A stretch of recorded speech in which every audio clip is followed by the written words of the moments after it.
Is performance marketing just something every company should be doing? Hot take, paid is for everyone. If you look at the way each platform is doing, Google, you have to scroll pretty far down to get to an organic listing. Meta, it's almost a pay for play now. When you take over for an agency at a company, you crush their performance within a month. I'm curious what you find they are doing wrong. Instead of thinking about being on top of the page, and that's kind of like ego marketing, I want to be number one, I want to be there all the time. It's about showing to the right person as often as possible. Any other tips for people just to experiment with the platform? Each platform is different. The user behavior is different. Make sure you're not too hard on yourself if it doesn't work. It's okay to fail because we're either winning or we're learning. Today, my guest is Timothy Davis. Timothy has led performance marketing for all of Shopify for the past 2.5 years, and as a consultant has helped companies like Pinterest, LinkedIn, Redfin, and Eventbrite kickstart and scale their performance marketing teams. In our conversation, we get incredibly tactical on all things performance marketing and paid growth. When to start investing, how to run signs of life test on each platform, what platforms to investigate and what platforms to bet big on, what types of companies are best suited to invest big on paid growth, whether you should invest pre-product market fit or not, what agencies often get wrong, and what to look for in your investment when you're just getting started. Plus, what your first 3 hires should look like, tips for which platforms are most interesting right now, a peek at Timothy's actual reports that he runs to judge performance if you're watching this on YouTube, and so much more. This episode is for anyone who's trying to figure out how to kickstart or improve their performance marketing investment, and I guarantee you'll get something out of this that'll make your life better. If you enjoy this podcast, don't forget to subscribe and follow it in your favorite podcasting app or YouTube. It's the best way to avoid missing future episodes, and it helps the podcast tremendously. With that, I bring you Timothy Davis. Timothy, thank you so much for being here, and welcome to the podcast. Yeah, thanks for having me. Long time coming. Yeah, I'm really excited we're finally doing this. I actually posted on Twitter for people to suggest questions for this topic, and there's just so much interest in what we're going to be talking about, which essentially we're going to be diving deep into all things paid growth, all things performance marketing. By the way, I have a cold for people, if in case you wonder why I sound a little weird, but the show must go on. I want to start with just setting a little context for folks that aren't super familiar with performance marketing, paid growth. When we talk about performance marketing / paid growth, first of all, are those two terms interchangeable to you? And second of all, what falls under the umbrella of performance marketing / paid growth? Paid can be a lot of things. It can be online, it can be offline, it can also even be affiliates. Typically, when I talk about performance marketing, it's about online only, but you could argue it's like offline could be performant, affiliates could be performant, stuff like that.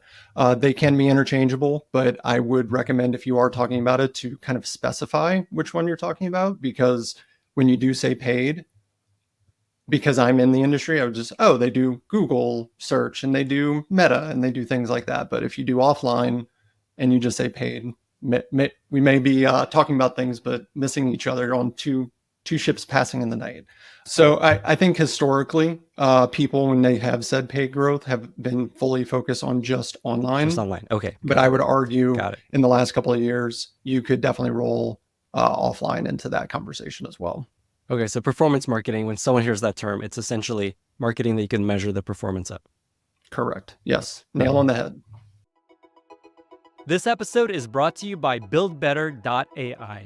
Back in 2020, when AI was just a toy, BuildBetter bet that it could cut down on a product team's operational BS.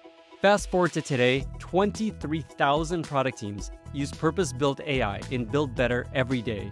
First, BuildBetter uses custom models to turn unstructured data, like product and sales calls, support tickets, internal communications, and surveys, into structured insights. It's like having a dedicated data science team. Second, BuildBetter runs those structured insights into workflows, like weekly reports about customer issues, context-aware PRDs, and user research documents with citations. It even turns stand-ups into action items that automatically get assigned and shared into your tools. Plus, with unlimited seat pricing on all plans, BuildBetter ensures everyone at your company has access to this knowledge. Truly, no data silos. In a world of AI demos overpromising and under-delivering, see why BuildBetter has a 93% subscription retention. Get a personalized demo and use code Lenny for $100 credit if you sign up now at buildbetter.ai/Lenny. I'm excited to chat with Christina Gilbert, the founder of One Schema, one of our longtime podcast sponsors. Hi, Christina. Yes, thank you for having me on, Lenny. What is the latest with One Schema? I know you now work with some of my favorite companies like Ramp, Vanta, Scale, and Watershed. I heard that you just launched a new product to help product teams import CSVs from especially tricky systems like ERPs. Yes, so we just launched One Schema file feeds, which allows you to build an integration with any system in 15 minutes as long as you can export a CSV to an SFTP folder. We see our customers all the time getting stuck with hacks and workarounds, and the product teams that we work with don't have to turn down prospects because their systems are too hard to integrate with. We allow our customers to offer thousands of integrations without involving their engineering team at all. I can tell you that if my team had to build integrations like this, how nice would it be to be able to take this off my roadmap and instead use something like One Schema, and not just to build it, but also to maintain it forever. Absolutely, Lenny. We've heard so many horror stories of multi-day outages from even just a handful of bad records. We are laser focused on integration reliability to help teams end all of those distractions that come up with integrations. We have a built-in validation layer that stops any bad data from entering your system, and One Schema will notify your team immediately of any data that looks incorrect. I know that importing incorrect data can cause all kinds of pain for your customers and quickly lose their trust. Christina, thank you for joining us. And if you want to learn more, head on over to oneschema.co. That's oneschema.co. Is performance marketing just something every company should be doing, or is there certain business models where it's like, no, you're probably going to grow through other channels, mostly like SEO or sales or word of mouth? Hot take. I would say paid is for everyone. If you look at the way each platform is doing, Google introducing AI plus with paid taking up like the first 4 spots, you have to scroll pretty far down to get to an organic listing. Meta, it's almost a pay for play now. You have to do promoted posts for people to even see your content. I would say it does depend on the industry you're in. If you're, say, leaning heavily into influencer marketing, that is still a paid component. You may not be doing meta ads, you may not be doing paid search, but that is a paid component. But I would say at baseline, everyone should be doing paid search. The way I usually explain it to people is paid search is user driven. You have to type in a relevant keyword for your ad to show. Anything else is more disruptive media. You're on Meta and you're looking at pictures of babies and cats, and then all of a sudden you see an ad for Shopify. You're watching a YouTube video, maybe a YouTube podcast, and then in between you get advertisements, maybe for Shopify, maybe for Pinterest, maybe for Eventbrite. So all of that being disruptive media may not make a whole lot of sense for where you are as a business. But I would say paid search being user driven, having to type in a relevant keyword for your ad to show should pretty much be for just about everybody. Everyone should do it. Super interesting. There's also most companies grow through one growth engine primarily, say word of mouth or SEO or sales or paid. So for some companies, paid will be most of how they grow. Like say, I always think of Booking.com and Credit Karma, and just like most of their growth came from paid growth, online paid growth. For some companies, it's just like a layer, like a small 10, 20% of their growth. What are signs that you have the potential for paid/performance marketing to be most of your growth, like say 70, 80%? I always say, where are your users?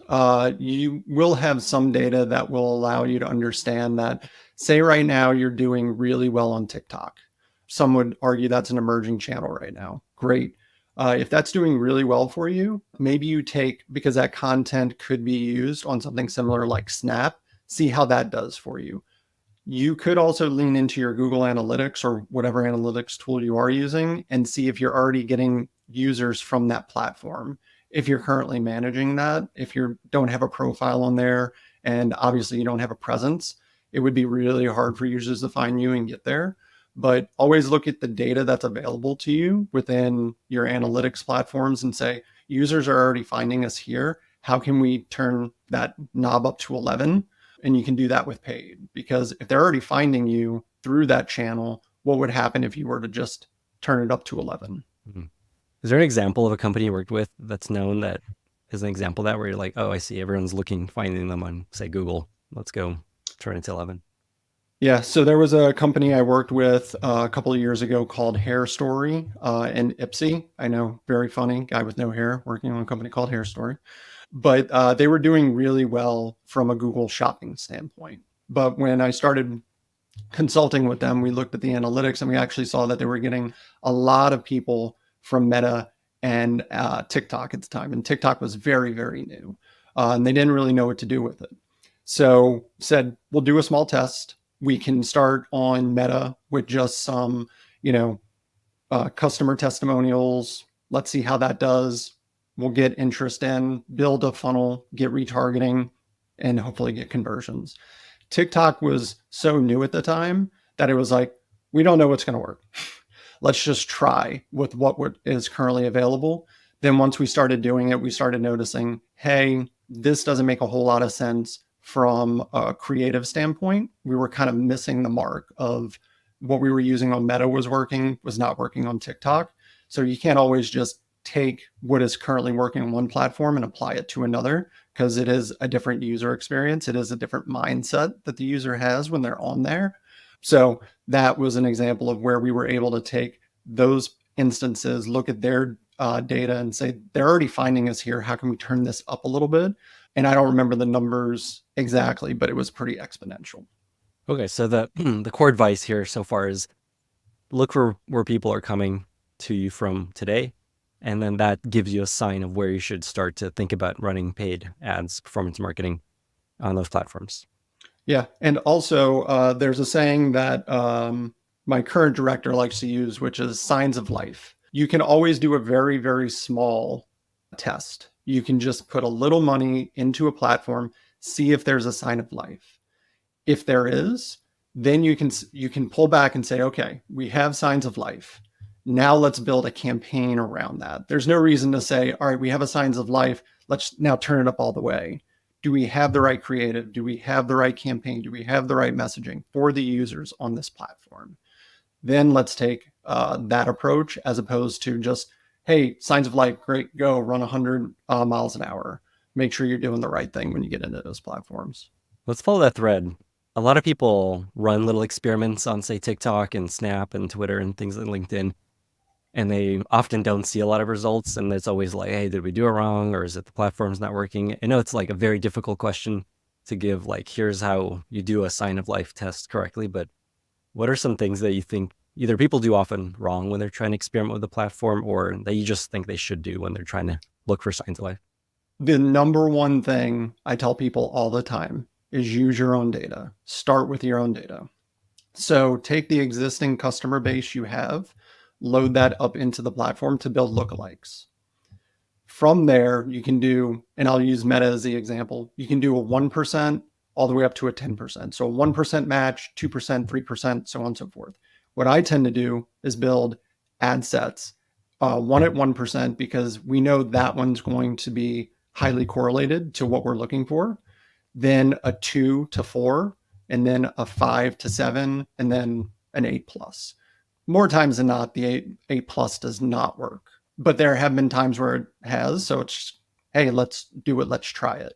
But if you also have a very limited budget, because some people don't have the luxury of having an unlimited budget like we do in some of these other companies I've worked at, just start with the 1%.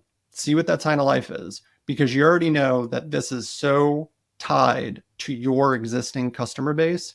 If that sign of life is giving you a positive signal, now you have the information you need to build the campaign you need to be successful. What are these percentages referring to? You may have mentioned it, but when you say 1%, 2%, 3%? Yeah. So that is how closely tied they are to that user's behavior on the platform. So they're 1% tied to what they're doing. They're visiting similar pages, or they have similar behavior on the platform. So they're more than likely going to be tied to what that user, they're not going to be that user exactly, but they're going to be very correlated to them, where 10% is pretty wide base that you're going to hit.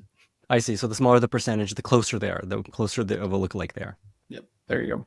How do you know if it's the creative that is failing versus it's just like never going to work? Is there something that tells you that's what's not working? It's $1 million question, to be honest with you, because the You could look at some of the metrics that currently exist in the platform. Click-through rate basically just tells you, are the users engaged? Because start with the target. You're getting the impressions, they're there. Is the target right? That should be your first thing. Yes, the target is correct. Users that we want to see are seeing our ads, but they're not engaging with it. That would kind of be the first thing. But the part that I think you're really trying to ask is creative versus the content. Because sometimes, depending on the ad unit, you could have like a story creative that is literally the creative kind of has to stand on its own, not necessarily the content that's in it, but something like an in-feed creative has a headline, a primary, a description, and a creative. That's where, honestly, the only way you're going to get an answer to that outside of the data that's available to you, like click-through rate, reach, frequency, and all those things to kind of pull in more metrics, is a focus group to understand, hey, when you saw this image with this content, what was your result from it? Now, you can build a test within the platform to do a control versus a test where, say, you take the creative with the same primary and the same description versus a creative that's just your logo with the headline and the description and see what the results are. But more times than not, you're not getting the understanding from the user of, well, why doesn't that creative resonate with you? And they'll give you suggestions in the focus group. Why does that work better for you than not? So that's a really, really hard question to answer without having those dialogue with the user to understand that. Yeah, that makes a lot of sense. How long do you recommend these tests run for, these signs of life tests? And I like this term, by the way. I haven't heard this before. Ideally, in a perfect world, you're going to hear the word statistical relevance. Mathematicians will tell you exactly what that number is, and I'm not going to pretend like I'm a mathematician, but a lot of times it's a budget constraint. So there could be a VP, finance, anyone like that could just come to you and just say, hey, you have $25,000 for this test. You only have $5,000. Just get that information, get that data. You can then also build an op size off of that. Hey guys, we worked with our Meta partners. We worked with our Google partners. We put $1,000 behind this test. We know that our impression share was this, our reach was this. If we were to put $10,000 into it, this is the expected return we can get from it, based on the click-through rate, the conversion rate that we got from the tests that we ran. Got it. So basically, you have a limited number of dollars to spend. That'll tell you how long you could run one of these for. Yeah. Any other tips for someone that's trying to experiment with a platform early on for these signs of life tests? So one is try a lookalike that is like the most targeted version of the lookalike. So 1%, you said, and then kind of incrementally grow and see like incrementally increase that percentage as you spend more. Any other tips, I guess, for people just to experiment with the platform? Make sure you're not too hard on yourself if it doesn't work. A lot of times, companies I've either consulted with or worked at, there was always pressure or there was always a need to succeed at whatever experiment we put into market. I believe in creating an environment where it's okay to fail because we're either winning or we're learning. And more times than not, if we put something new into a platform that we know nothing about, we're learning the bells and whistles, we're learning the functionality of it. Just know there's going to be things you're not going to understand because each platform is unique. Each platform is different. The user behavior is different. So give yourself some grace. Understand that this may not work. And as long as you're learning from it, you're going to be okay. I love that. In terms of which platforms people should explore, obviously there's Google, there's Facebook, Instagram. What are the platforms people should seriously consider at this point? Google for sure. And when we say Google, let's make sure everyone understands what Google entails. Google is YouTube, Google is Google Search, GDN, Google Display Network. There's a lot of things in Google that you can do. I always say if you have the creative available, you should really, really be looking at doing video because video is one of those things that I am very bullish on. It is doing really well when you measure it the right way. And as long as you can get that creative and get it consistently, just because you have one piece of creative, if it's doing well, you do need to have that creative refresh, kind of that flywheel going. Make sure you're doing Google search, again, user driven, YouTube, and Meta. And Meta contains both Facebook and Instagram. And then based on the data available to you, if you do see users on TikTok, definitely go after those. But if you're just kind of starting out and you're just want to get your feet wet into something, I would say start with Google search, then get into Meta. And if you have video available, definitely get into YouTube. Awesome. Okay. So Google search, YouTube, Facebook, Instagram, TikTok. What about LinkedIn? Do you see things happening there for, say, B2B companies?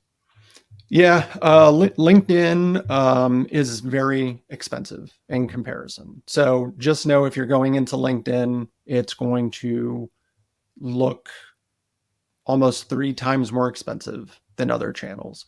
The targeting that's available on LinkedIn, knowing job titles, industries, actually targeting people at certain companies is very powerful. The example I always tend to use is that I worked at a company called SoftLayer. SoftLayer was acquired by IBM because they were trying to build out their cloud portfolio, couldn't do it. So they're like, hey, let's do the next best thing and buy this company. But when we were just SoftLayer, we were trying to get Coca-Cola as one of our clients. And you know those Coke freestyles where you can pick whatever drink you want and put the flavor in it? No. Oh man, delicious. These are great. Maybe it's a South thing, but basically you go up to a Coke freestyle and say, I want Dr. Pepper and I want cherry flavor in it. Or you want Coke Zero with cherry and vanilla in it. You can do that. It's kind of the freestyle you get to pick. The reason they wanted it to be cloud-based is because there's a ton of drinks in there. So you need to be able to efficiently and effectively say, this store needs more Sprite, or this store needs more Sprite Zero, because you have your whole portfolio in this one machine. So they want to be able to update things more readily. And it was between us, AWS, and Microsoft, and met with the sales team and said, you know, what do we need to do to win this? Because it was a big ticket item for us. And what we found out was they had 2 concerns about us. It was recency and private security. So what we did was we found out where the decision makers were. So in LinkedIn, we took anyone who works at Coca-Cola, we want you to see ads about security and recency. Outside of that, we also geo-fenced it, because you would think Coca-Cola, Atlanta, that's where the decision maker sits, but they were actually in LA. So in LA, we geo-fenced them and we knew that they worked at Coca-Cola. The next time the salesperson got on the call with the team to say, hey, just wanted to check in. He was like, hey, I get it. Security's fine. Recency is fine. We hear you. That was great to hear, because it was something we were able to do on LinkedIn, and we did it in other platforms as well. But we knew we were able to get not only to that decision maker, but everyone around that decision maker to say, hey, these guys may be the ones we need to go with. Okay, so just to mirror back what you're saying you ran ads on LinkedIn targeting the execs at Coca-Cola, trying to influence them to overcome these barriers they had to working with you guys. Amazing. I've seen people do that on Google search, but I've never heard of that. It makes so much sense to do on LinkedIn, and it worked. And did they know that you did this, or they're just like, oh, I just kind of changed my mind? No, one of them was like, we get it. We're seeing it everywhere. We actually tried, because at the time we didn't have an offline team, we actually tried to buy the billboards around the office as well. But I didn't know enough at the time from an offline perspective of like the right people to talk to, how long it would take to do it. Yeah. So we were trying to pour it on hard. That's incredible. Like, I could see why LinkedIn is more expensive. That's incredibly powerful. And is the advice then that LinkedIn makes more sense for like higher LTV, higher CV type of products? Yeah, exactly. I would not recommend getting into LinkedIn, and my LinkedIn reps may kill me for this. I would not recommend getting into LinkedIn until you've tested Google and Meta first. Now, you could be an enterprise level company, and it does make sense to start with LinkedIn for sure. But depending on your audience, I would say more times than not, it would be a Google Meta discussion before going to LinkedIn. Okay, so just generally start with Google and Meta. Is there one or the other usually? Is it like, I guess, yeah. Which one would you start with if you had to pick one? Yeah, always Google search. I'm always going to say start with Google search, but it's also creative dependent. If you don't have the right creative for Facebook, it's going to be really hard to convert because users are just going to either be turned off by what you're kind of putting out there. And then also depending on where your user base is, if they're not on Facebook, it's kind of a moot point. But if they're browsing around on GDN or YouTube, it makes more sense to go there. And then you said this insight about video is performing super well right now, and you're recommending people use video. And the key there is you need to be able to make videos, video ads. Yeah, you got to make sure you have that flywheel. And the flywheel is just people internally or some company agency that can make video ads for you. Correct. Yep. Cool. I guess, is there any advice there of just how to do that, or what ads work well, or anything there for someone else to try that? So yeah, the thing with YouTube is I always say start with emotion. If you can have an emotional connection with the user, is going to be way more impactful and way more powerful than anything else. And to take that further, when I say emotion, that I'm talking about comedy. I'm talking about, happiness. It's not necessarily just, oh, we need an emotional connection with the brand. It is just making sure the user feels something after seeing your ad, because then they're more times than not going to remember it, which then they will take a favorable action after the fact. That is super interesting. One last question about platforms. Are there any other platforms you see working for people that are emerging, maybe, that people aren't thinking about? Reddit or Snap or X, or I don't know, anything along those lines? When you say emerging channels, my brain kind of goes to connected TV, podcast, VR advertising, audio, voice search, and even AI stuff right now. I can tell you podcasts are doing really well for the people that I know are able to measure it correctly, right? Connected TV is also doing really well. You can take again, you're doing YouTube right now, being able to take that creative and repurpose it. But the VR stuff and the AI stuff, that is, I would say, very emerging right now, because to be completely transparent, I haven't experimented with those things yet. I kind of like letting other people be the guinea pig and learning from them. And then hey, someone comes to me and they're like, hey, we have budget for this. Let's go ahead and test it. Great. Let's go. Let's see what we can learn. Awesome. Podcast ads. I'm glad you suggested that. I'm a huge fan. Thank you. They're working really well for a lot of our sponsors, and I'm very biased, so you don't need to pay attention to me. But I also think there's a lot of opportunity there. Okay, let's talk about when to start investing in performance marketing / paid growth.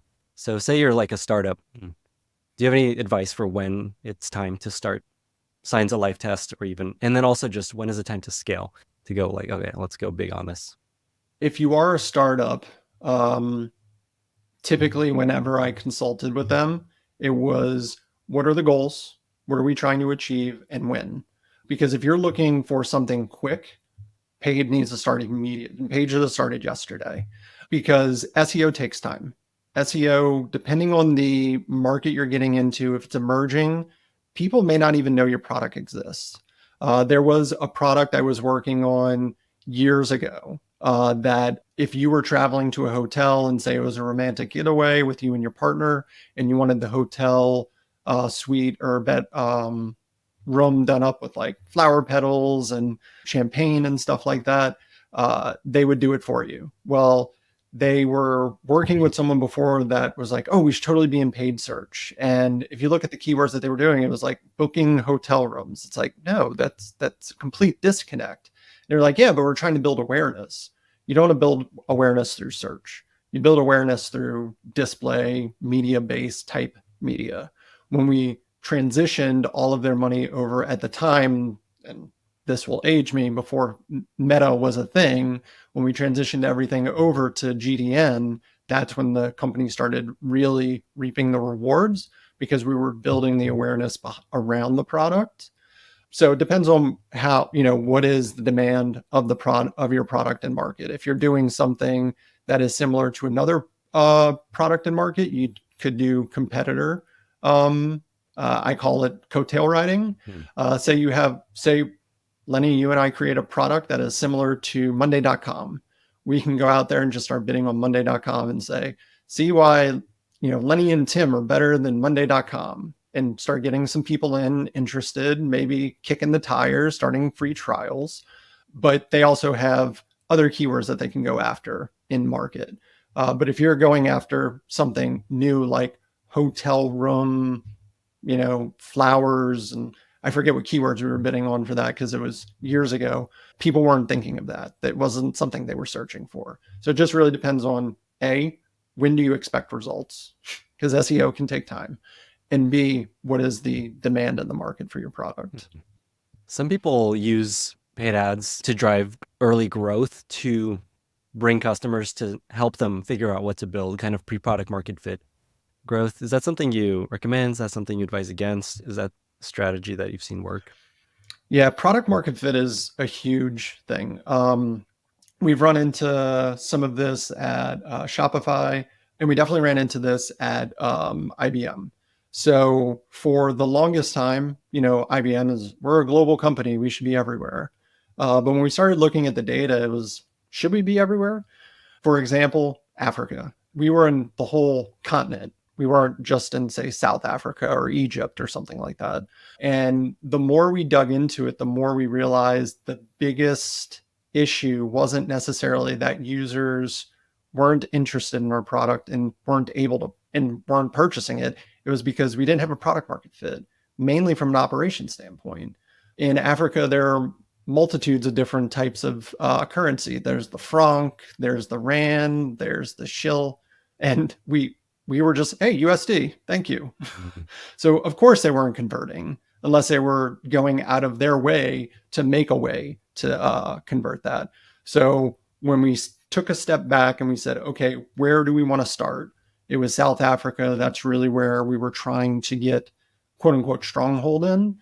So we had to make sure we had the rand available. Once we did that, we started doing tremendously better because we had a product market fit. They had demand for our product, and now we were able to serve them, meet them where they were.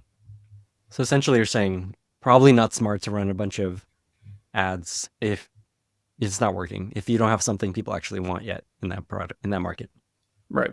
Okay. Or able to convert. Because conversion is going to end up being really low. No one actually cares about what you're doing. All you're going to do is really annoy the users, because say in the future they are, hey, I'm still interested, but I don't want to use that product because I already tried. It's like, no, you can totally use it now. I already tried. I had a bad experience with them, and some users will hold that, you accountable to that one bad experience, and I'm just never giving you my business. Interesting. So is that generally your advice if you're startup, you're not feeling like you actually have product market fit yet? Should you even experiment with and do signs of life tests, or should you hold off until it's like, okay, it's actually working, let's go? From an operations standpoint, I always want to make sure those things are tied off. Yeah, it doesn't make sense to, again, if you have a major budget and you're trying to get awareness into a market, great. Yeah, you can go after a market, but just know that it's probably not going to convert very well. Got it. So I wouldn't recommend it. Okay, great. Awesome. Very, very clear answer. Let's talk about the mistakes that you see companies make when they're investing in performance marketing. So we got introduced through Casey Winters, illustrious former podcast guest, 2-time podcast guest, and I asked him about you. And he told me that when you take over for an agency at a company that you work with, you crush their performance within a month. I'm curious what you see and find they are doing wrong that allows you to be such a hero when you come in and take over. I think agencies have playbooks. Now I've worked at agencies. I did consulting for a long period of time. It was never an approach I took. I looked at each account and each company as its own thing. But I think a lot of agencies just come in and they go, oh, this is like A, B, and C company, and this is what we're doing. Copy, paste, done, move on. And they're also not willing to get deep into the weeds of stuff. I may get a little too far into data than some other people. For example, like I have ops cadence that myself and my team follow. So Within that ops cadence, we have things like finance, performance, structure, keywords, ad copy, quality score, targeting, et cetera, et cetera. And then within each of those, we have specifics.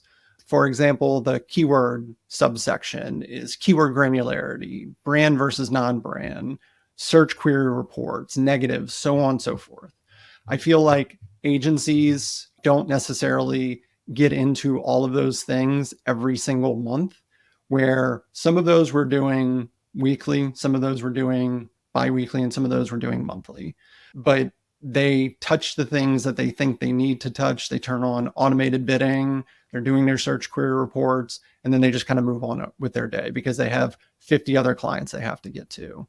Well, what about looking at your conversions? Where are we converting? Have we tested different landing pages? What is a better user experience that we can be getting users? Right now, it's a 5-step process. Can we get it to a 3? Partnering with like PMMs to say, hey, here's something that I think could help improve our, lead to conversion.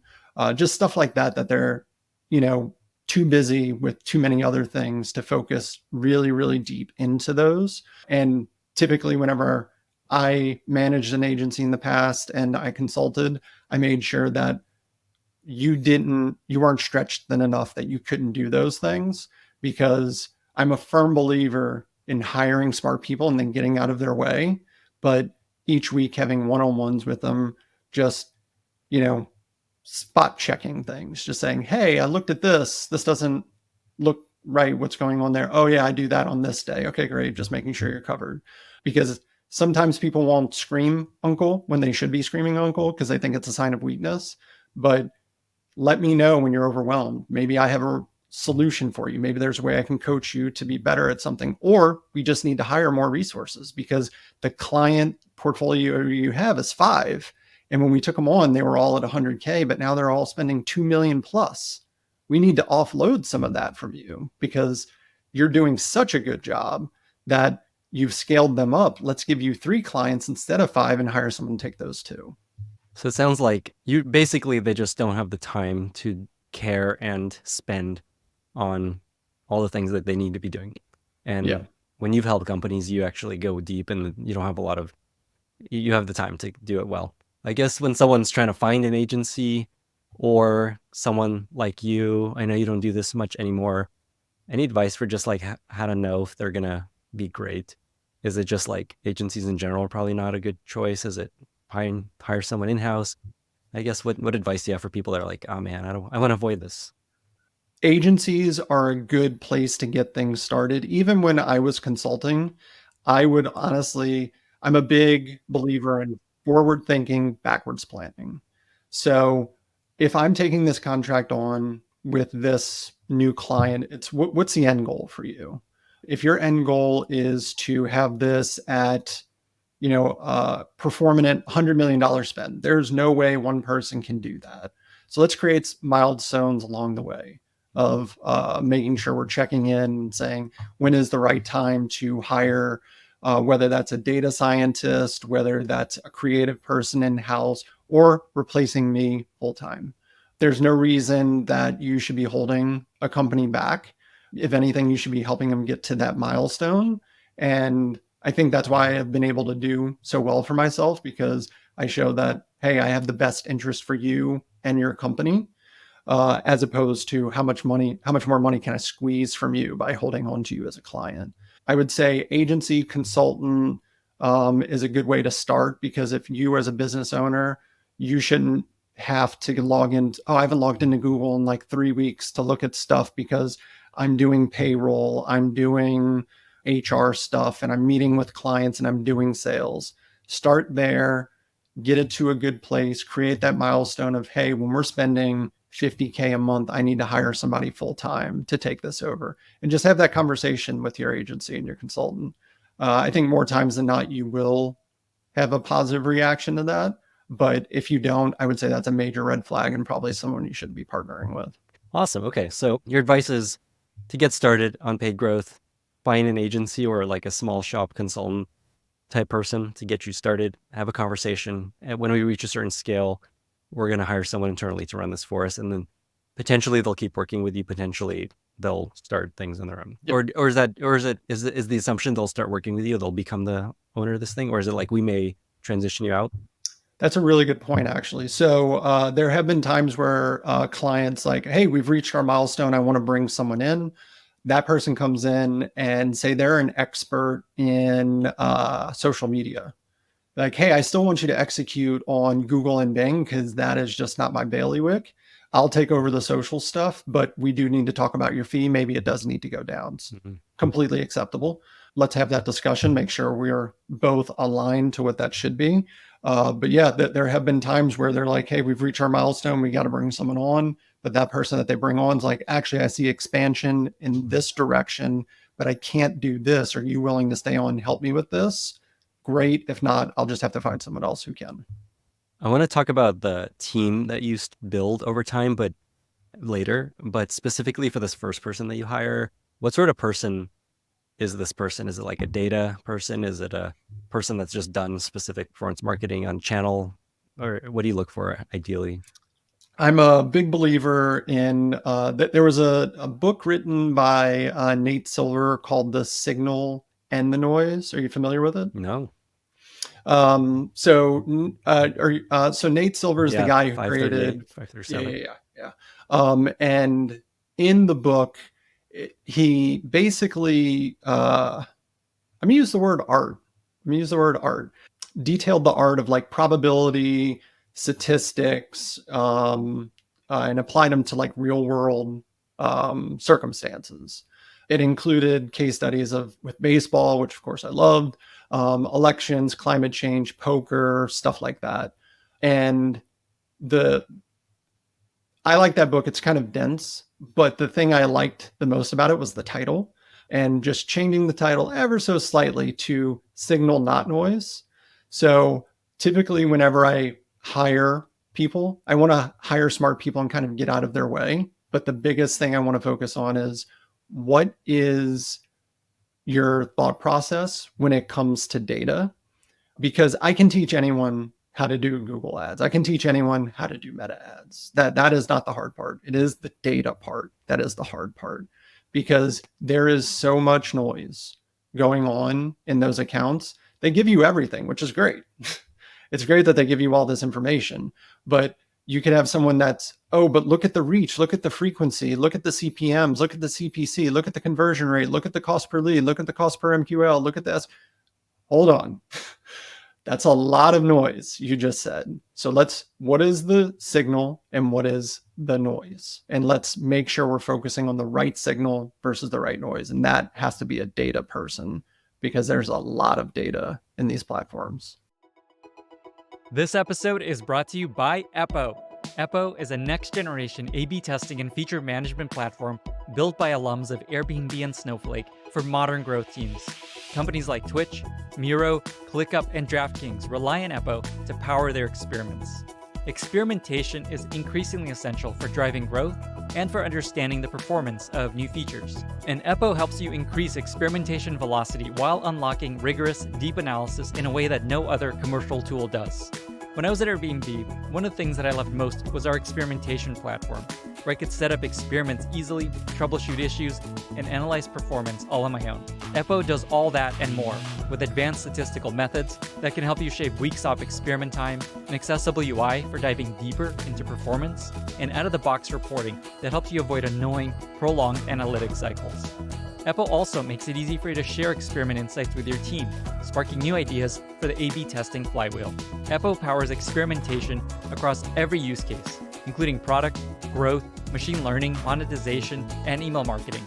Check out Eppo at geteppo.com/Lenny and 10x your experiment velocity. That's geteppo.com/Lenny. Everyone I talk to that's worked with you is just like Timothy is incredible at working with tons of data and finding the things that matter. Someone told me that it actually comes from your love of baseball, that you just go crazy with stats and spreadsheets of baseball games and players and things like that. Is there something there that you could share that is interesting? Yeah, so I played baseball my whole life, but when you blow out your arm and you're as fast as a sea otter, it's not very conducive for you to continue chasing that dream. But the one thing I always liked was the stats. Even as a kid, when I would watch like baseball games on TV, it's like, what's this guy batting? How often is he getting on base? How many RBIs? Like, oh, this guy, it's terrible average, but he has a lot of RBIs. So that means if there's a runner on base, he may not get a hit, but he's going to get that guy in. So you want to make sure you put him in the right spot in the batting order, so on and so forth. I could talk about that for hours.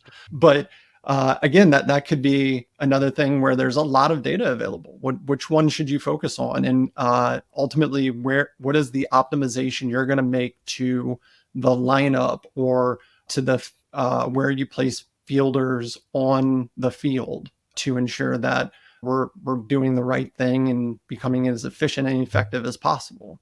As far as dealing with all that data, that is just, I would say, a skill I've learned over time.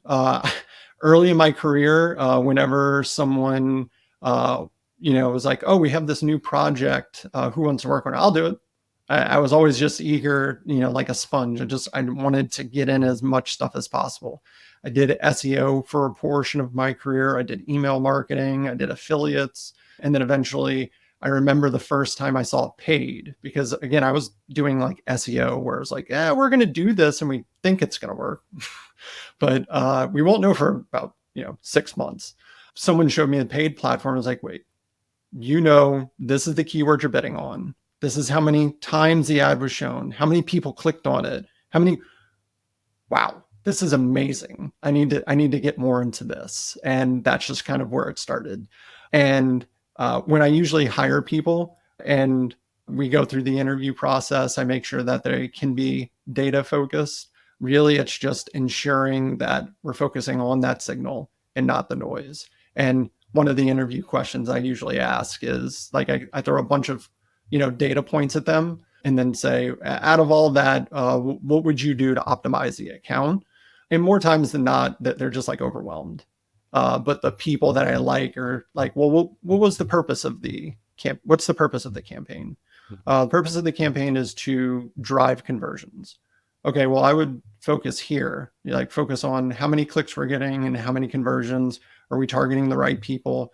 Because who cares about how many impressions you're getting? Who cares about the reach? Who cares about the frequency?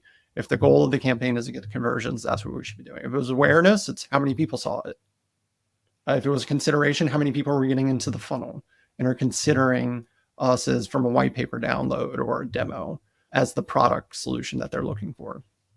That's a great segue to the next question I wanted to ask you, which is just metrics that you love to focus on, pay attention to when you're helping people with paid ads. Like a lot of people think about CAC. A lot of people think about return on ad spend, LTV to CAC. I know it really depends on the goals, as you said, but I guess, is there anything that you find is like, forget these metrics? These are kind of the bucket that you focus on most. Yeah. So for those metrics, I would say I really hope you have a great finance partner. Shout out to Courtney and Nick, the fantastic finance partners I have at Shopify. Well, Nick's not there anymore. Sad cry emoji. But Courtney, we're able to collaborate on those things, understand this is the investment we're putting in. This is the expected return. This is the CAC that we can basically put a guardrail on. You have to be within. So hopefully you have a really strong financial partner you can use for those. But as far as the stuff that I focus on, there are things that whenever we're looking at accounts, we'll kind of hyper focus on. For example, Google will give you information about what is going on with your ad copy and how to ultimately show as often as possible.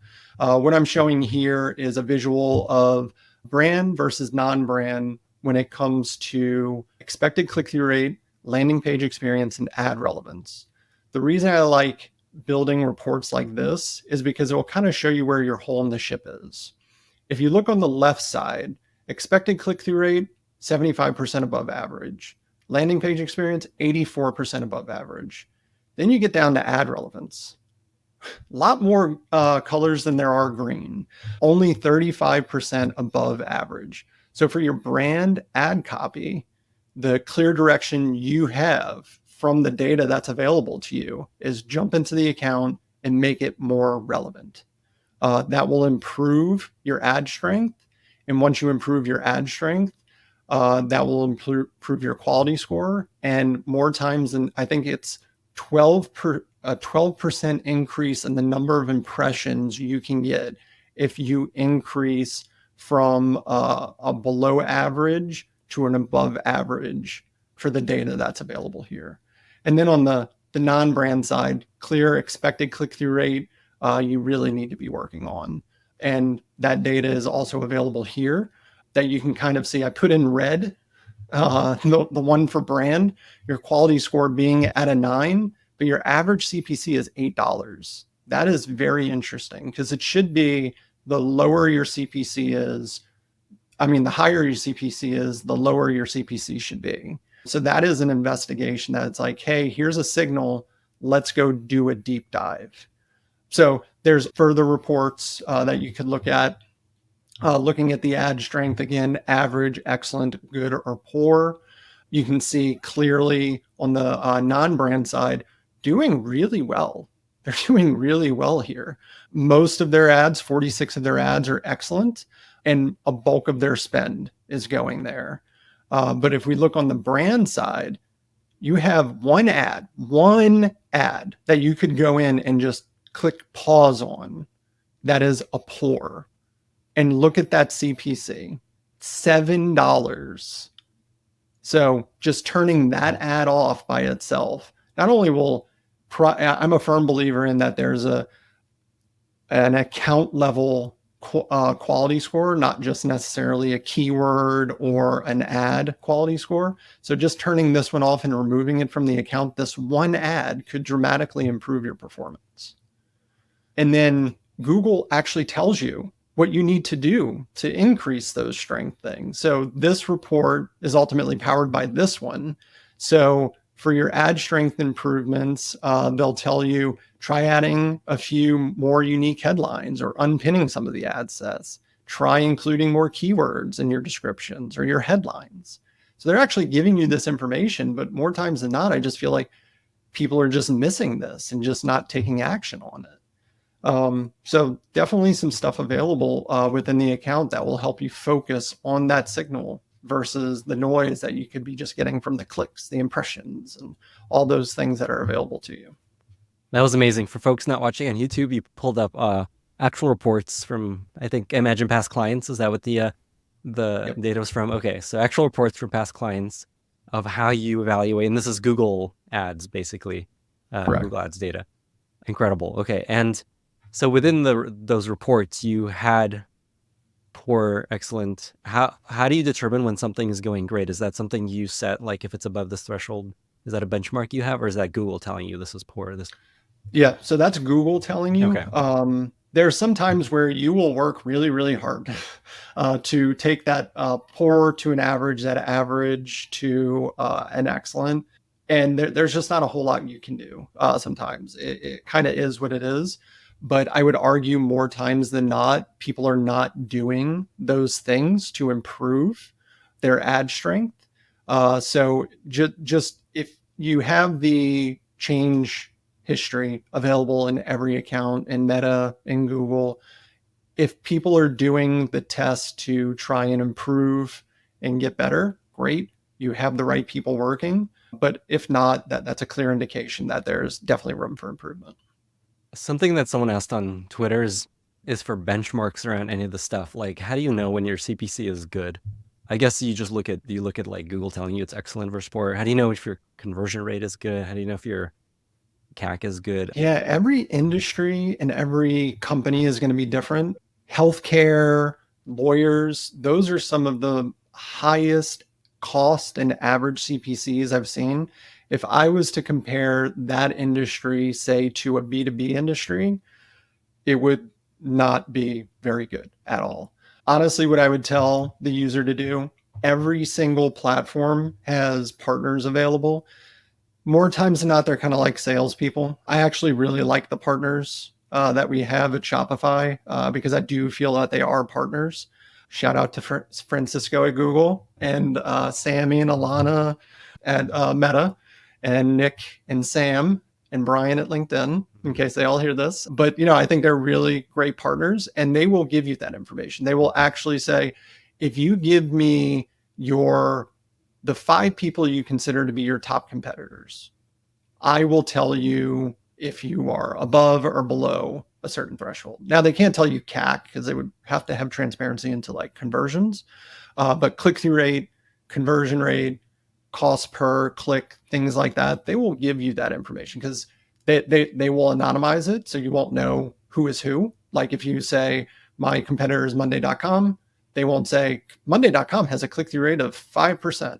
They won't tell you that, but they will tell you of the competitors you gave us. And we added 3 more in just to, say, hey, we found some people. And also to where if you only give them 2, you can be like, oh, it's one or the other. They'll give you that information because they want you to succeed. Because if you succeed, you spend more money on their platform. So if you find out your average CPC is really high, take the actions that are in the account that tell you what you can do to lower it. But if you find out that you have a lower CPC, you're like, oh, great, I thought that was worse. And then you can communicate that internally to your team and say, hey, our average CPCs may seem high, but in reality, we got with our partners and we are, on par with the industry. Got it. So the advice is don't seek generic benchmarks for any of these metrics. You can talk to your rep at Google, Facebook, LinkedIn, etc., and they will give you essentially the numbers. Great summary. Yes. Amazing. Okay, going back to the report you just showed, is that a report you developed custom that gives you like, here's the most important stuff to pay attention to, or is it basically an export from Google Ad Manager? And so these are all exports. So Okay. this is just the visualization of the data that's available. So this all data is available in every account. This is data available in the account. This is data available in the account. Now, in saying that, there are more reports that we get into, like impression share and frequency. This is something I tend to look at that not a lot of other people do. It's not about showing as often as possible because that's what impression share tells you. And that's kind of like ego marketing. I want to be number 1. I want to be there all the time. It's about showing to the right person as often as possible. Instead of thinking about being on top of the page, you should think about serving the right user, which can be measured with our click share. And then Google will put us on top of the page, which we can see through our top impression share. That's what this whole visualization is here for, where I feel like a lot of people don't do this type of visualization. And this can be done by leveraging all the user data available in Google, such as demographics, locations, affinity audiences, in-market audiences, testing different bid strategies and more. So the data is readily available, but it's just making the visualization a little bit more digestible. And the reason that I actually have 2 here to show is because this is an example of when I was working on an account back in 2023, where we started making some changes. And you can see that clearly our impression share, I would say was baseline. It didn't really change too much, but look at our click share going up. Because now, again, we're talking more to the right people, not necessarily just everyone, generic people, versus this campaign this was the test and this was the control. And you can clearly see that we were talking to a lot of people, but no one cared about what we were talking about. So this was an easy test to call and just say, this one's performing a lot better. And then, verifying the other metrics still look good, conversion rate, number of conversions, stuff like that. This one was the clear winner. So we went in this direction. This is super cool. I love that you're showing this. And again, plug for YouTube to actually see the charts you're talking about. I see one more slide on this deck. I'm curious what's there. Yeah, so this one, I'm hoping you have show notes that we can give a shout out to somebody. Yeah, absolutely. So, yep, there's a website called PPC Hero. What I usually tell people is terrible name, great content. The actual website used to be a little bit more cartoonish with like superheroes on it, but now it's, they've refined it. But the writer there, his name's Jacob Brown. This is what he calls the true competition metric. And again, this is why I highly recommend we give people the link to the article, because this does get a little dense. So what he does is that he creates 4 new metrics with the auction insights that are available. And two of those metrics are position above rate when we show, an amount of times they show and we don't, added together, and it will show how often a competitor ranks above you in all auctions you are available for. Using this type of lens is an effective way to identify genuine threats. Not that just this data can be used to gain comprehensive insights like determining your position and impression share, but by creating a baseline that you can see how this data changes over time through different bid strategies, keyword ad copy optimizations, and more. This is a very, very powerful one because I do know a lot of people are always concerned about what are my competitors doing? How are they doing it? Why are they doing it? And with all the smart bidding currently available, back in my day, it was all manual bid. So you could change the bid ever so slightly and then be like, oh, now my competitor is showing above me. And this is even before Google gave us auction insights data. This is now available to us in the platform.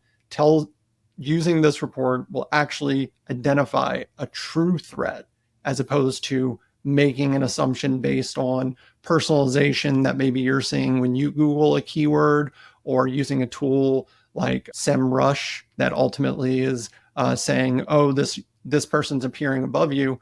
Well, let's run this report and see if it's a genuine threat as opposed to just maybe ego marketing going on. Super cool. And this comes from PPC Hero, is this Yep. what you're saying? Cool. We'll definitely link to that. Are there any other tools or workflows that you find really helpful in analyzing this endless amount of data? Please, audience, if you are using AI in this way, let me know, because a lot of the stuff I do can be a little manual and can be a little time consuming.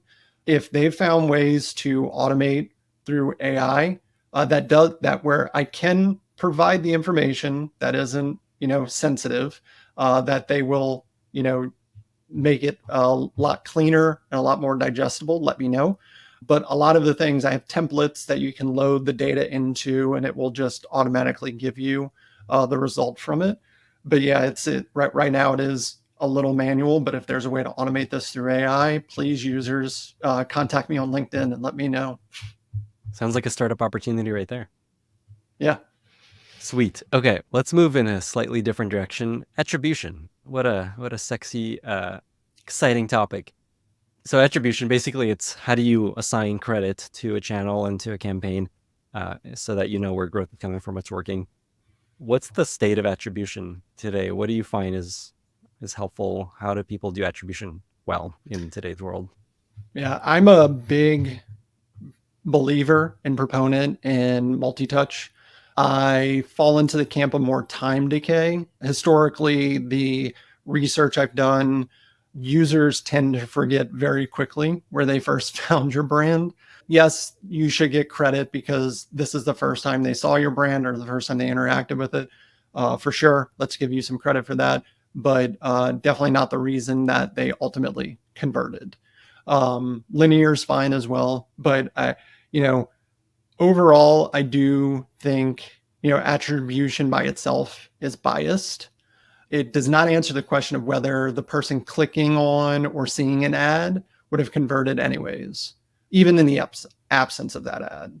This is why numerous companies like Netflix and eBay have done studies to get an understanding of the incrementality of paid advertising campaigns, whether that's conducting GeoX or conversion lift test at important slices of the marketing channel. I know eBay was very popular when they did that experiment. I think it was like 2012, and I'll have a link for you for that as well, where they ultimately decided to cut almost all of their brand spend because they found that users were already going to find them through organic anyway. So they were just kind of throwing money out the window. And it was really hard for competitors to get their ads at the top of the page because their quality scores were so low. Okay, so multi-touch is the way you like to think about it. Basically, give credits to all of the channels that you detected the user saw your ad on, and less credit if it was further back in time. Right. Yep. And then in terms of tooling, is there tools you love? Is it stuff you build in-house? Generally, how do people go about doing this sort of stuff? Yeah, I don't know if I want to say I have been fortunate or not. But most of the companies I've worked with, like the big companies of the world, the Pinterest, the Shopify's, the IBMs of the world, tend to build things in-house. So from a third-party tool, unfortunately, I don't have a whole lot of go-tos for that. So again, either I've been fortunate or I've been sheltered.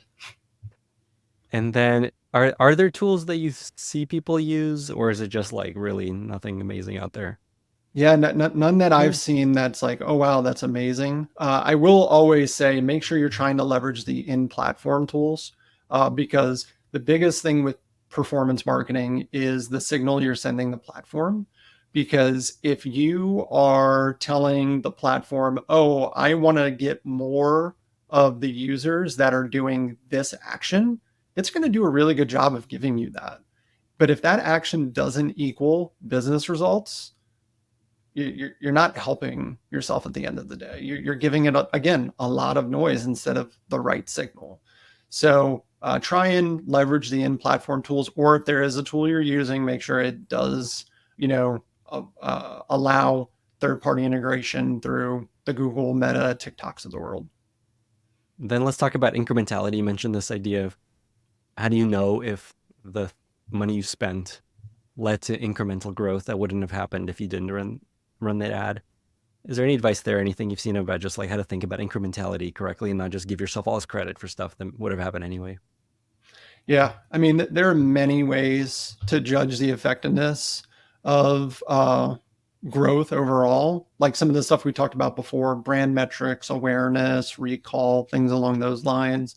There are also, I know some companies look at like leading indicators like visits and clicks, or attribute which of the efforts are linked to or perceived drivers of actions like leads, conversions to prospect to scale.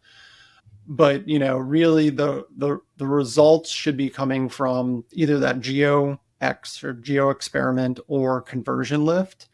The results of those experiments should ultimately fuel the plans for your what we call IAF, incrementality adjusted factor, and will allow you to be more precise and how efficient each channel is, ideally by region. Sometimes you just have a holistic of like, this is how Meta is, this is how YouTube is. But if you don't have it by region, don't fret, it's fine. Just have it by platform.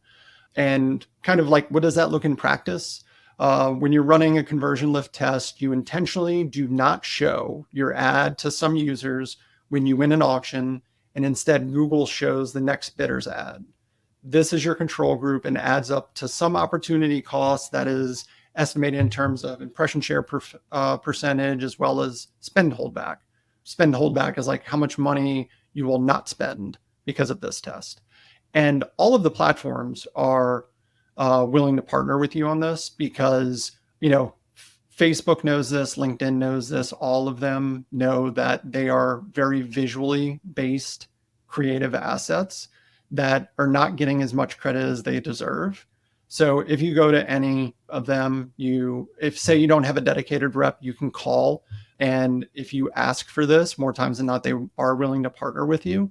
In saying that, if you're not spending enough, they probably will not help you with this because there are certain spend thresholds you do need to meet. But I would say at least start there. And also, if you're not spending more than, I would say, $50K a month in the platform, doing this is going to be a lot more work than you're going to get result from. You're just not going to have enough signal there. So basically, don't worry about running incrementality tests when you're starting out. Yeah. Got it. And so basically, to understand actual incrementality, every platform has a way for you to actually test it on the platform, and the team there can help you run it. Yep. Awesome. Okay, let's go back to talking about team structure and how to kind of build your own performance marketing team. So we talked about the first person that you hire, and the advice there was someone that's understands how to find signal in noise. So there's that one person, and your advice there was maybe around like 50K. Was that like an actual threshold that you usually recommend, or is that just like an example? Every business is slightly different. I mean, if they're well-funded, 50K may not, the threshold may be higher. But everyone's different. 50K may be like if somebody said, if you were just say, hey, give me a number, I would say 50K to start having those conversations. Because if you're at 50K, say for the month of June, great. It's going to take us 3 months to hire someone anyway. So at least start the conversations now. Awesome. Okay. What do like the first 3 to 5 hires look like generally that you recommend for scaling internally performance marketing? So the first thing, like we said, someone data-driven that can get into the platforms. The next is going to be creative, because I need those two now working hand in hand, making sure the creative is matching the tone and also the performance that we're trying to achieve as a business. And then third would be a dedicated data scientist, a fully dedicated person, because they can help you with things like the incrementality testing. They can help create reports that will ultimately make everyone's lives better. They will be able to build analyses that you will not, as a generalist, will not be able to do yourself.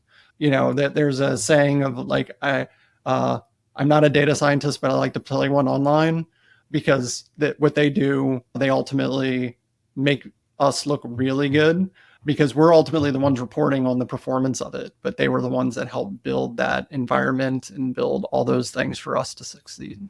In the terms of the creative person, is that like a graphic designer? Is it like a marketing person? What's like the actual skill set there? It would be more graphic design / branding. The reason for that is because if you have a good marketing mix, you're going to have, if we keep it to a 3-step funnel of awareness, consideration, purchase, you're going to need to build some brand equity in a specific direction. You're going to need to make sure you're communicating value, which now you're not being as creative, you are being more directional. And then ultimately the purchase is like, hey, click here, convert now. So you do want to give them the ability to still be creative. Hey, I hired you because you have a good creative eye and you're good at what you do. But now we need to focus on getting that person to convert. So you give them a little free rein to be creative, but then you also need them to be able to execute against that creative. You need to get those users to convert. And they're also writing the copy, I imagine, for like the Google ads. I usually say that should be collaborative. The performance marketer should be able to write most of the ads, but I can't tell you how many times in my career where I've written an ad and I'm like, this is the greatest ad ever written known to man. People will write stories about this ad. It is amazing. And it flops because I'm not the target audience more times than not.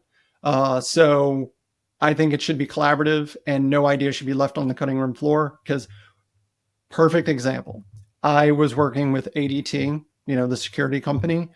We wrote the most perfect ad when Google Ads only allowed a headline and 2 descriptions of 35 and 35. We got every single value prop in there somehow. It was amazing. And the ad that it was going against was $0 setup fee, $0 install fee. That ad won. It's like, that is no. How did that?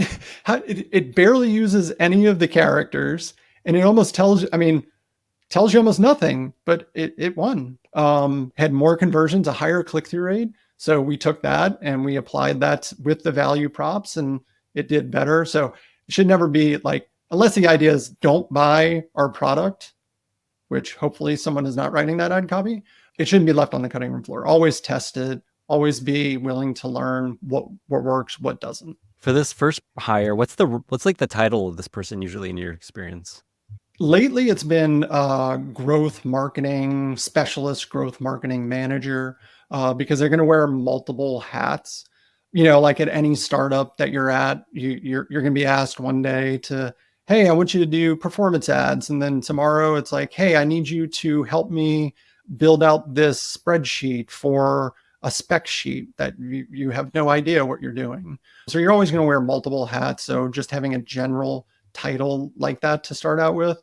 And then if that person matures into a role, you can make them more of a specialist. Or if they start showing signs of like, hey, I really like doing the social stuff and we've scaled enough. Okay, let me hire a paid search person.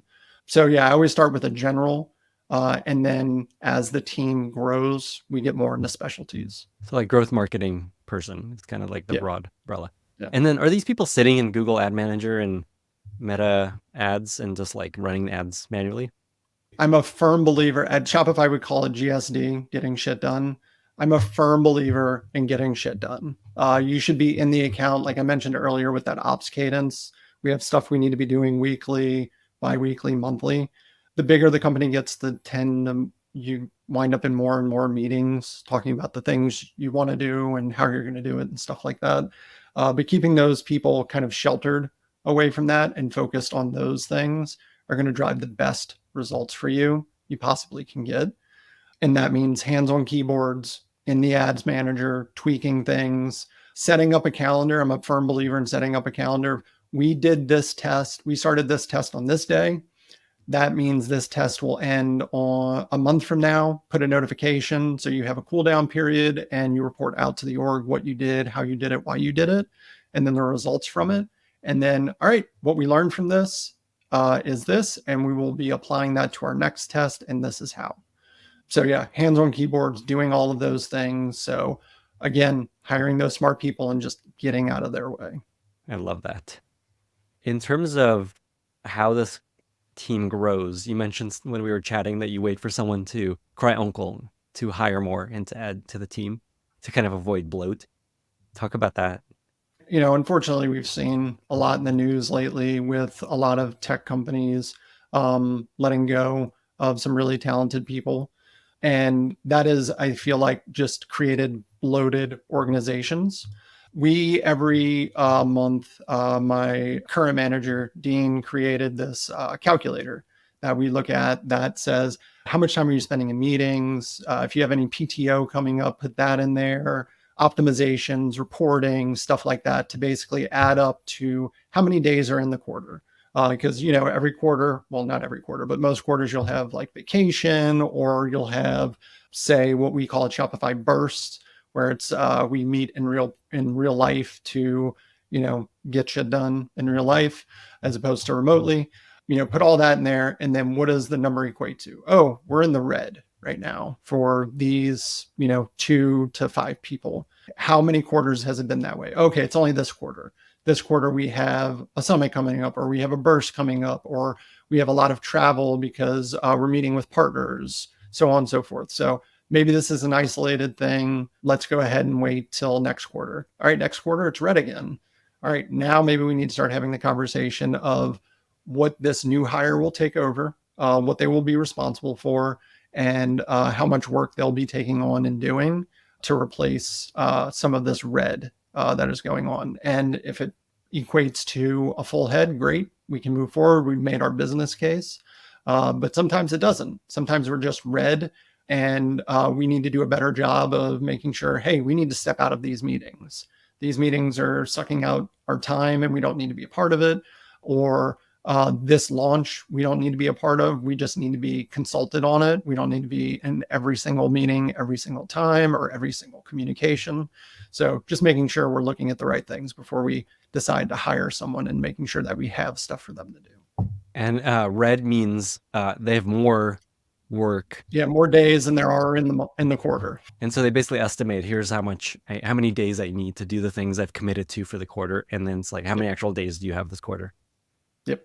That is super cool. And so step one is, okay, if you're in the red, let's cut some stuff. And then if they're still in the red and you've cut stuff, then okay, we need to start hiring.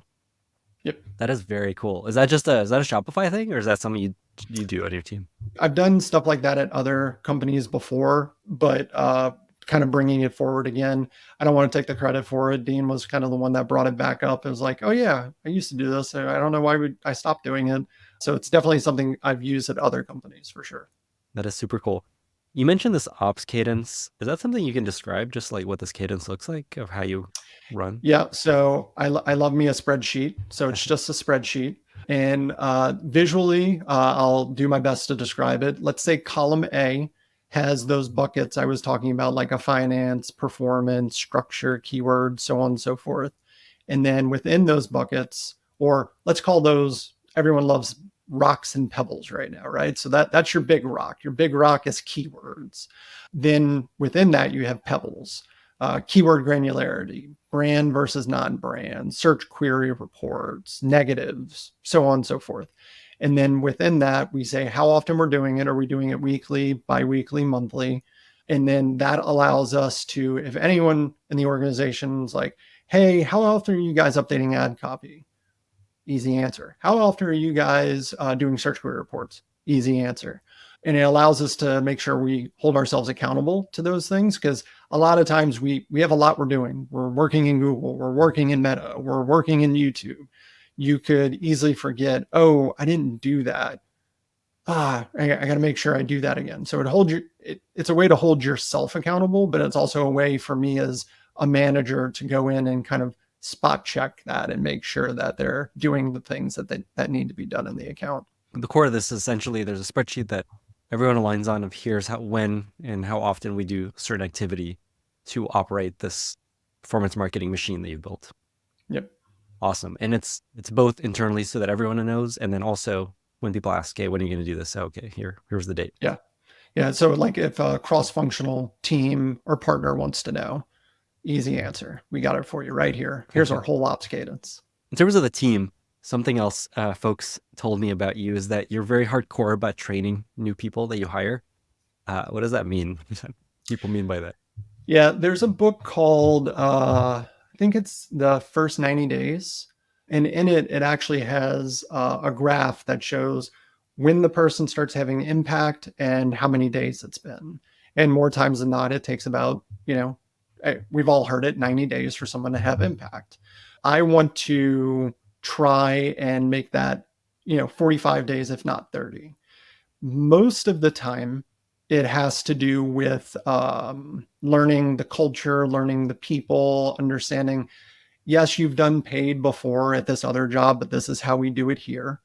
That's where the ops cadence really comes in handy. It's like, here's how often we do it here. I understand maybe you did it monthly there, but we do it here biweekly. I understand you used to do it biweekly. We do it weekly, and this is how. And also giving them responsibility early on for something. For example, Kat on my team was hired 8-ish months ago. She was thrown into the fire very quickly. It was like, hey, we have this campaign coming up called Additions. Here's everything we did last Additions. This is the results. These are your responsibilities. These are the expectations.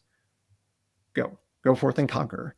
As you come along, there may be something that doesn't make sense. I'm here. By all means, ask questions.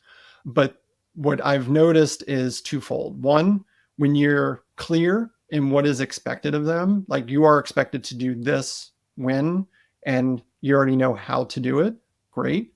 Or also in like one-on-ones, I'll just open up the account and say, hey, this is how I do it. Let me show you the way I'm doing it and how quick it is for me.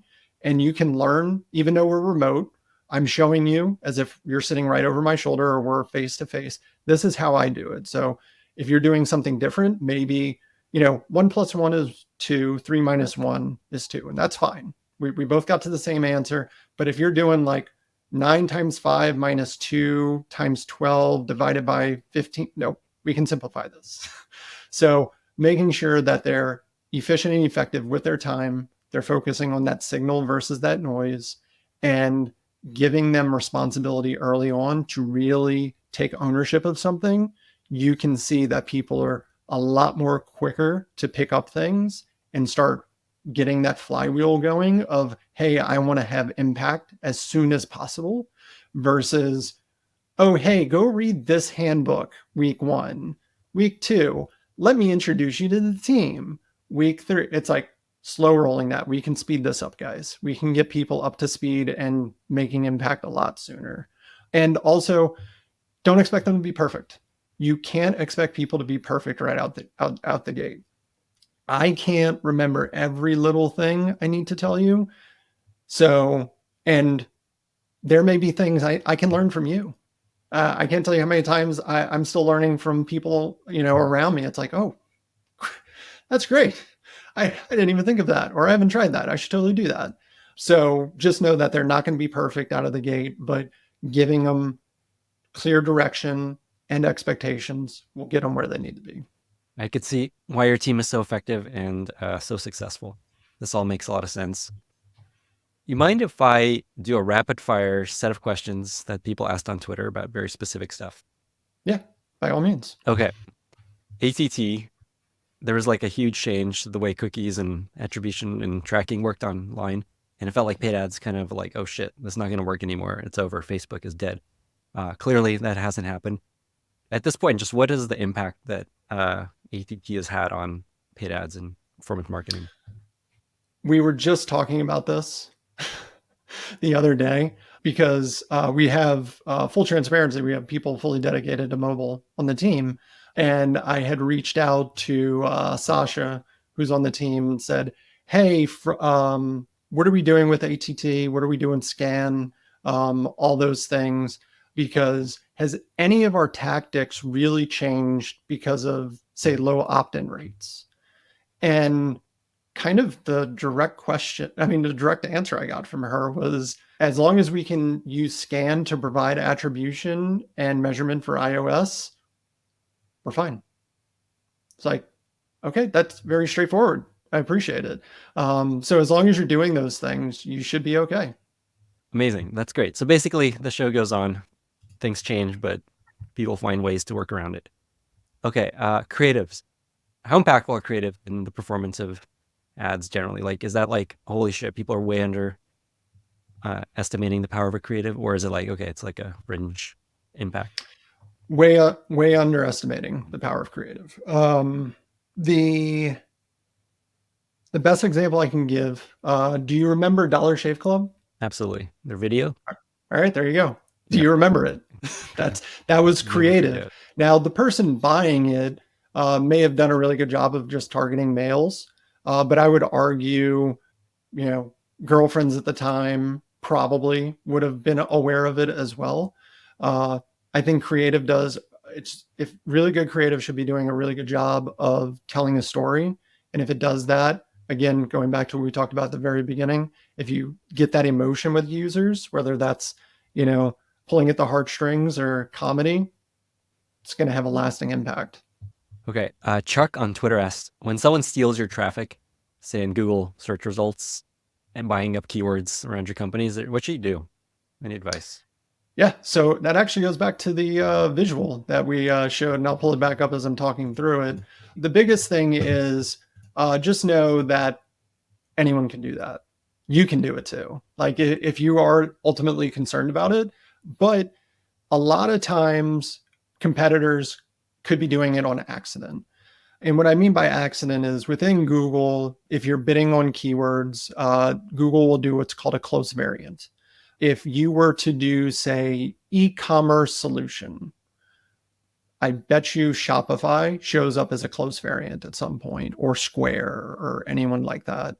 So they could just be mismanaging their account first and foremost. Don't give them that much credit that they're doing this maliciously or even doing it with intent.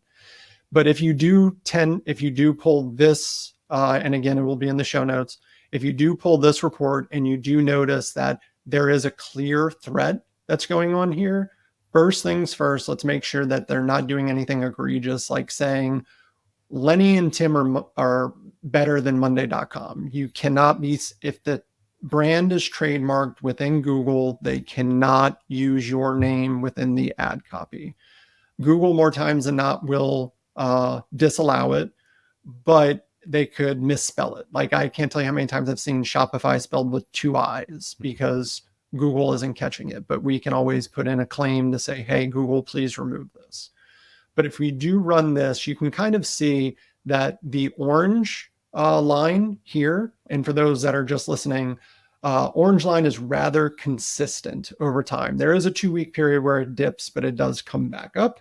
There's another line that at the beginning of this visual, green is actually above orange. And if you look at the green one over time, it almost disappears. So the reason I would say make sure you're looking at this report, and it's not just ego marketing, it could be an error. The issue could be the green one specifically could have been getting a close variant. They identified it, they removed it. Oh, wait, a couple of weeks later, we didn't fully remove it. Now let's remove it completely. And now they're almost gone completely. So make sure you're looking at the data and reacting to consistent competitor conquesting versus something that could just be an accident or users not knowing what they're doing. Amazing. And this is PPC Hero again, right? ppchero.com or whatever. Yes. Okay, yeah, cool. We'll share it. We'll share it. Yeah, we'll link it to it in the show notes. Okay, last question, AI. You mentioned AI. You're looking for AI tools to help you with your workflows and analyze data. I guess, is there anything you've seen AI impact in the work of paid growth and performance marketing? Or is it like in the future it might, other than obviously the algorithms behind on the platforms? I remember having this conversation a couple of months ago. AI was like, couldn't get away from it, right? It was everywhere. And what we were doing was leadership wanted to know in all of our, quarterly planning, what are we doing about AI? How are we using AI? What are we doing that's different? What we did was as always, I go to the partners and I say, hey, what are we doing about this? And Francisco at Google, actually, he made a really good point. You guys have been using AI for years now. Smart bidding is AI. All of the recommendations within Google Ads is AI. Ad copy recommendations is AI. And that's always been in the platform. So we've always used those things. So it was kind of like, let's reset the conversation of, hey, this has been here. We have been using it. This is how we've been using it. And moving forward, these are some of the things we think we'll start doing. I do think it's having a huge impact from a content standpoint and a creative standpoint. Now, if those two kind of converge together, you kind of have a perfect storm, right? But it's not overly, it is something that I keep a relative close eye on. But like I said earlier, hopefully some of your users can share more information with me. But it's not something that I would say is overly impactful yet. But I could see how it could be used maliciously if you can do like API connections and things along those lines, for sure. Oh, wait, what do you mean by that? Again, Google will disallow certain things, but it takes time sometimes. Like if the term is copyrighted in Google for ad copy, it will disallow it immediately. But say they need to do a check. You'll see a lot of times under review or pending in the account. But you'll also see impressions potentially attached to that. It's because Google's like, oh, we'll serve a little bit of it. And then if it's malicious, we'll pull it back. I could see a way that somebody could automate AI to where it's like always updating it to where it's like, oh, let's just get a little drip here, a little drip here, a little drip here. And that little drip equates to a lot. But that's something AI could help with. A human doing that would just take forever and be a total waste of time. Got it. Just run tons of ads. Just keep trying stuff. Slip through the cracks. You mentioned creative. It actually came back to a question I forgot to ask. So you start with this, going back to the team that you hired to run this sort of stuff. You hire this one person, growth marketer, specialist type of person. And the next hire is a creative. What's a sign that it's time to hire the creative person? Is there anything there of just like, is it just like we have budget and this is working? Or is there anything else of like, okay, this is a good time? Yeah, if you're using a creative agency and they're getting you everything you want and you're happy with it, then yeah, it may not make sense to hire a creative. But more times than not, what I've noticed from creative independents tend to do better than like an agency. The biggest difference I see is that matching the right tone, matching the right creative look and feel that you're going for is accomplished way better in-house. And also coming up with new ideas that you can test quickly and iterate on versus we only have so many hours with the agency this month, or we only have so much budget we can spend with them. Where if you have that person in-house fully dedicated to the product itself, you'll never run into those caps. It feels like if anywhere, that's an area AI is going to empower that initial hire to do more creative on their own, you would think. Yeah.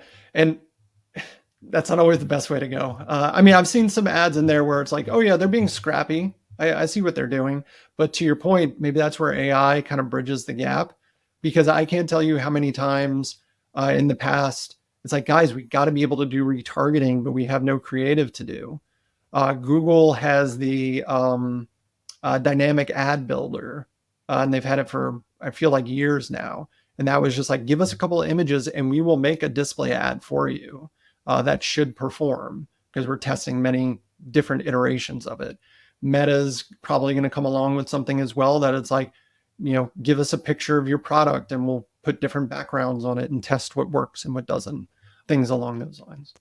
That makes so much sense. Timothy, we've covered so much ground. This is everything I was hoping it would be. Before we get to our very exciting lightning round, is there anything else that you think would be important or valuable for listeners when they're trying to do this stuff on their own? Any other nuggets left that we haven't already covered? Yeah, I said it at one point, but I'll reiterate it. I'm always forward thinking, backwards planning. Just as you're going through it, like, where do you want to be? And ultimately, how do you think you're going to get there?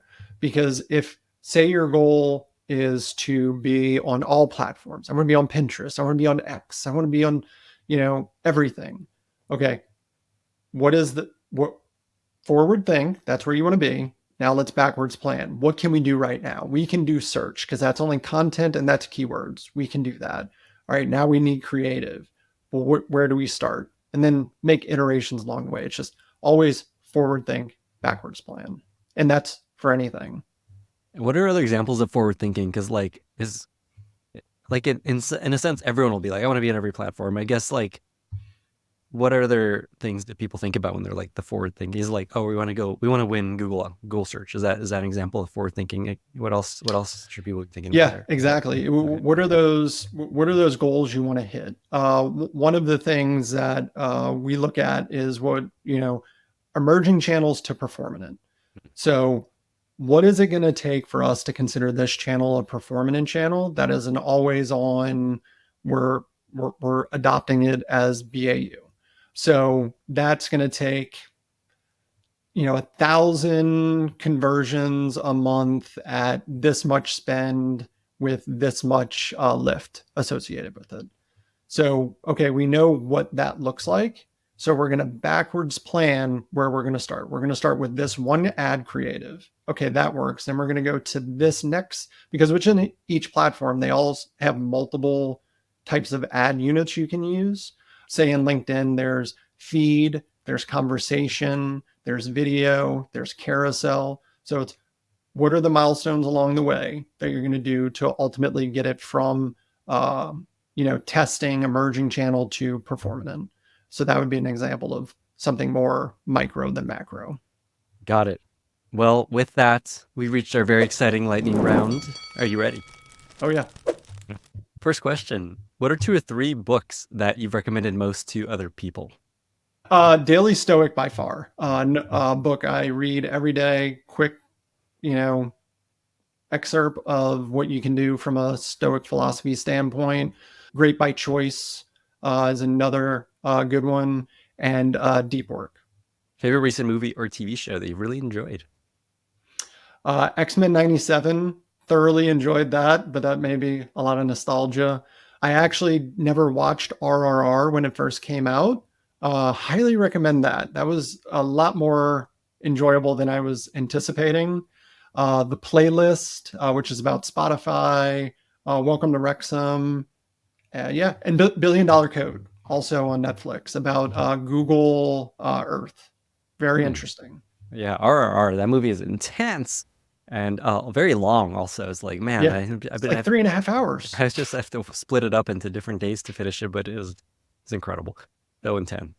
Okay, favorite recent product you've recently discovered that you really love? I drink too much caffeine and I've been trying to cut it out. And I kind of circled back to this product I used to use called Magic Mind. It's a little shot every single day, tastes really good. And it does help with focus, I find. If it's a placebo, great. I don't care, but it's helping me. That's amazing. I'm also a huge fan of Magic Mind. I'm friends with the guy that started it. So funny that you love it. I drink it often. I'm on the subscription plan, and I think he uses Shopify to sell it. He does. Yep. It all connects. Amazing. Do you have a favorite life motto that you often come back to, share with friends or family, find useful in work or in life? happiness is dedicated by expectations or dictated by expectations. That can't be more true more times than not. And it's similar. That's why I said there's two. And this one's similar to it. You won't see it for what it is until you stop looking through the lens of what you want it to be. Amazing. It reminds me of an equation a colleague of mine once shared. He wrote a book of like emotional equations or life equations, and it was happiness is reality minus expectations. Yep.